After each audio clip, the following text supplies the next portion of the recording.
ዓለምን ያስደመመ በጣም ላስደናቂ 3 ባህሪ ላለው ለቴዲ አፍሮ ነው የምናወራው ዛሬ። ዓለም ላይ ተጽዕኖ መፍጠር ይችላል።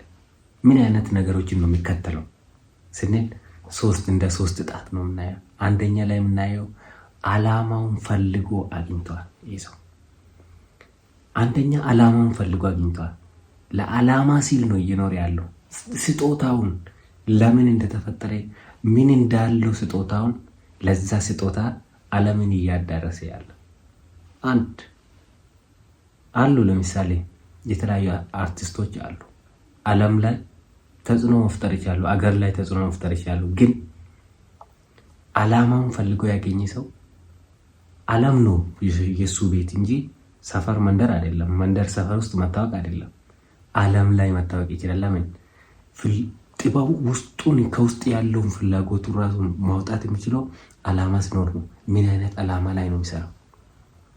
ያ ዓላማ ነው ትልቅ ደረጃ ላይ እንዲደርስ የሚያደርጉ ዓላማ ያለው ሰው ነው። ዓላማውን ፈልገው አግኝቷል ማለት ነው። ሁሉም እየነካካ ሁሉም ነገር የሱ አይደለም። ለምሳሌ ቴዲ አፍሮን እስቲ ኳስ ተጫወቱት በል፣ ወይ ደግሞ እንደ ሮላንዶ እስቲ ሜዳ ውስጥ አስገቡት፣ ወይ ደግሞ የፊልም ትወና ውስጥ አስገቡት፣ ወይ ደግሞ ገበሬ አድርጉትና ማሳ ውስጥ አስገቡት። እስቲ አይደለም። ዓላማውን ፈልጎ አግኝቷል። ምን እንዳለው ምን ተስጦ እንዳለው ውስጡ ምን ተስጦ እንዳለው አግኝቷል። ራሱ ፈልገው ዓለም ላይ ምን ያክል ተጽዕኖ መፍጠር እንደሚችል ያውቃል። ወጥሮም እዛ ላይ ፎከስ አድርግቶ ይሰራበታል ማለት ነው።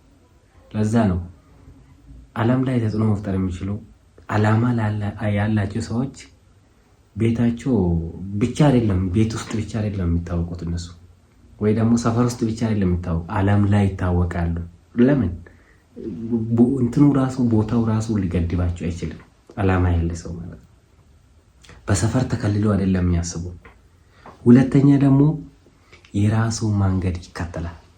የሰው መንገድ አይደለም የሚከተለው።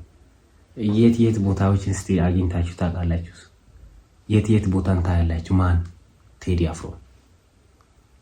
የት ቦታን ታያላችሁ እስቲ?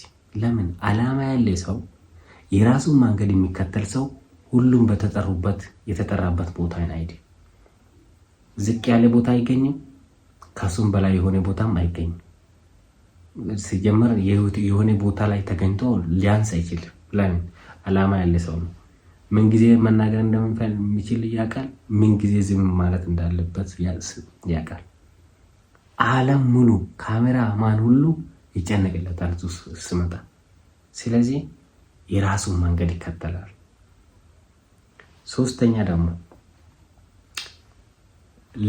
ለሱ ምሳሌ የሆኑ ሰዎች ላይ ይማራል። ለሱ ምሳሌ የሆኑት እሱ ላይ ተጽዕኖ መፍጠር የቻሉ ሰዎች አሉ ዓለም ላይ። ከነሱ የሆነ ነገር ይወስድና ራሱ ይተገብራል። ዓለም ላይ ይኸው ሳይወድ በግዱ ዓለም ሙሉ የሱ ዘፈን እያዳመጠ ነው።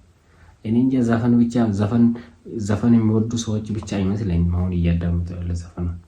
በ2 ቀን በ3 ቀን ብቻ እስከ 2 እስከ 4 ሚሊዮን ሰው ቪው ማግኘት ችሏል አንድ ቀን ውስጥ።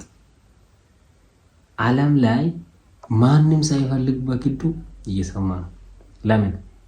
እንዲህ ዓለም ላይ እንዲህ ዓለምን ማንቀጥቀጥ ከቻልክ፣ ዓላማ ካለ፣ የራስህ መንገድ በራሴ ውሳኔ በራሴ መንገድ የምትጓዝ ከሆነ፣ እንዲሁም ደግሞ በየጊዜ ካንተ የተሻሉ ሰዎች ላይ የሆነ ነገር እየተማርክ ራስን እያሻሻልክ የምትሄድ ከሆነ ማንም አንተ ፊት ሊቆም አይችልም። ወዳጅ ትችላለህ። እነኚህ ነገሮች ራሳችሁ ላይ ተግብሩ፣ ውጤት ታገኙበታላችሁ። ቻናሉ ሰብስክራይብ አድርጉ። ወዳችኋለሁ። አመሰግናለሁ። ላይክ ማድረግ ይመቻችሁ።